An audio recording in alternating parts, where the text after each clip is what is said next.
So this is a brief guide to using as an improvement approach in Best Start. The Best Start partnerships play an integral role in improving the service system for children most likely missing out on kindergarten and maternal and child health. To do this, Best Start uses an improvement approach. This video aims to provide a brief overview of the way this work is done by partnerships across the state.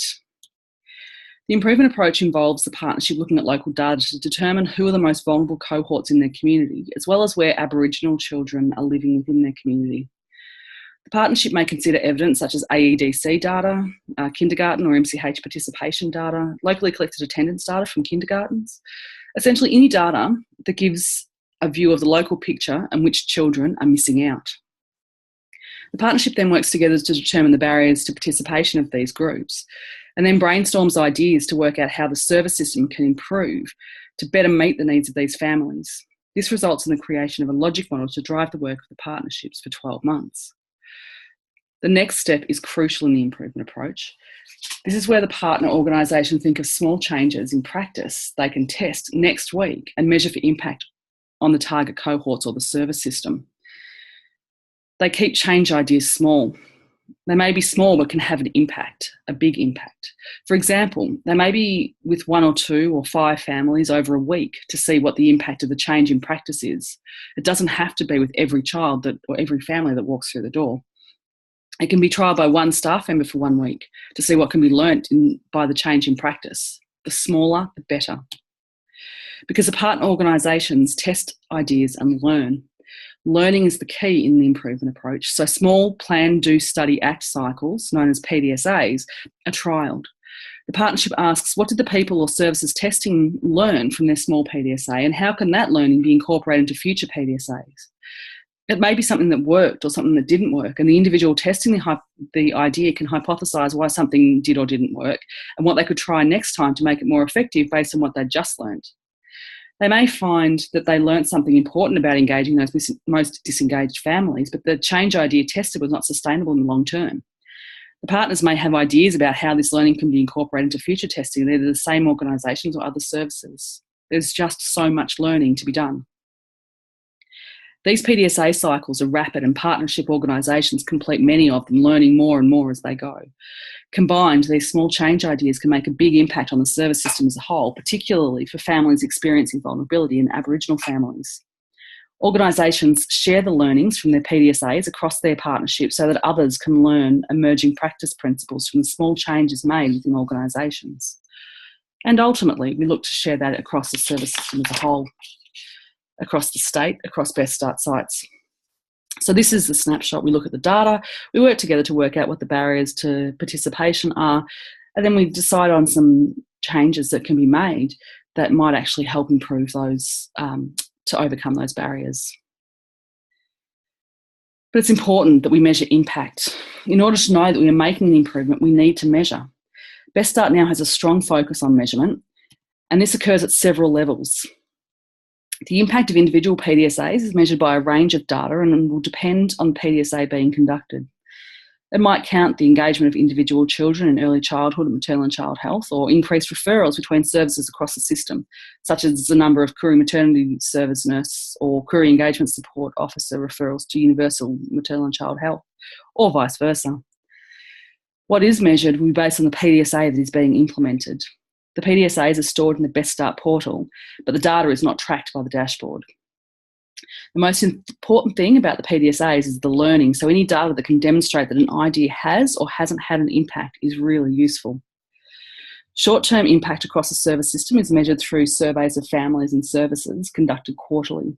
These are conducted through the web portal, where results are received and analysed by the facilitator at the service level. Aggregated data is displayed on the data dashboard for interested partners.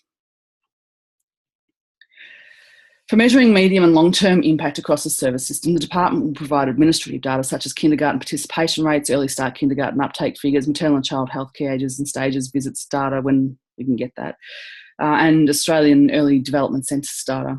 This data will be input by the department for all Best Start sites. So you can see there's 3 different levels of measurement. We're looking at the individual PDSA, then you've got the short, medium and long-term impacts. The data dashboard will show short, medium and long-term data customised by the facilitator based on the focus of the local partnership and what best reflects the measurement of their improvement work. There will also be some capacity for local data indicators to be displayed on the dashboard. As mentioned, the data dashboard will visualise short, medium and long-term data. Again, facilitators can determine in consultation with their partnership what data they want to display to help drive improvement at their site. The dashboard will be available to all users of a given site. Reporting is done via the portal. PDSAs are completed by partner organisations as they test a change idea of their service. The PDSAs are supposed to be really short, and the forms should also be brief to describe what's being tested without too much detail, so it's not an onerous task. Any portal user who is set up as either a facilitator or a reporter will have access that allows them to both enter and review PDSAs. Summary reports are completed quarterly, with annual reports being submitted within 1 month of the completion of the financial year. All of this reporting will be completed by facilitators on the system, but will not be visible to anybody but the early childhood performance and planning advisors and the facilitators at their site. The plan section is visible to facilitators and reporters of the site. The facilitator uploads the logic model for each financial year. A groundwork is added for each strategy of the logic model. These are also locked in for the financial year. However, facilitators are able to update the change ideas in these forms at any time. There are some functions of the portal that are facilitator specific. These are survey collection, including generating surveys, printing or sending them to services, and inputting results of hard copy surveys into the system. The facilitator also has the capacity to review the results at a service level. This information is confidential, so not to be shared more broadly with the partnership at this level. The facilitator also sets up the schema for the financial year, which locks in survey indicators, as well as some modifiable functionality, such as what will be included in the dashboard and its layout.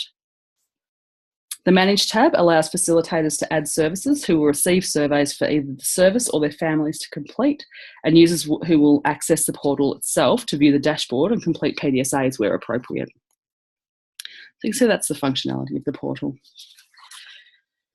The department provides additional resources to support facilitators and partnerships. The Best Start Handbook provides a comprehensive summary of the training that was provided to all facilitators by the Centre for Community Child Health, or CCCH. This is available electronically. CCCH also developed supplementary articles which provide some evidence-based best practice principles that may be used to drive the partnership's thinking around testing change ideas. This is also available electronically. There is also a Best Start Portal YouTube channel, which has a number of short tutorials on the portal and the improvement approach designed to provide informal, ongoing support to Best Start sites.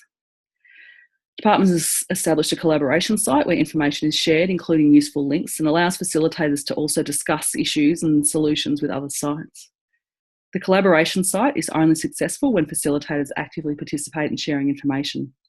If you need access, please contact the department's central office. The Early Childhood Performance and Planning Advisors, or ECPAPAs, are the first point of contact between the site and the department. ECPAPAs provide sites with the guidance within a regional context. VAXEL provides support to Best Start sites to better engage Aboriginal families and organisations. While VAXEL provides intensive support to all Aboriginal Best Start sites and several nominated mainstream Best Start sites, the project officers are always available to all sites to provide expert advice in relation to cultural matters and to help troubleshoot any issues a site may have in relation to successful engagement of the Aboriginal community. The department's central office is able to provide support on issues in relation to the Best Start portal. All other issues should be discussed with the regional office in the first instance, who will contact central office when required. So there are your additional supports. And for more information, please contact Rachel Mullen, myself, or Melissa D'Agostino at the contact details shown here. Thanks for your time.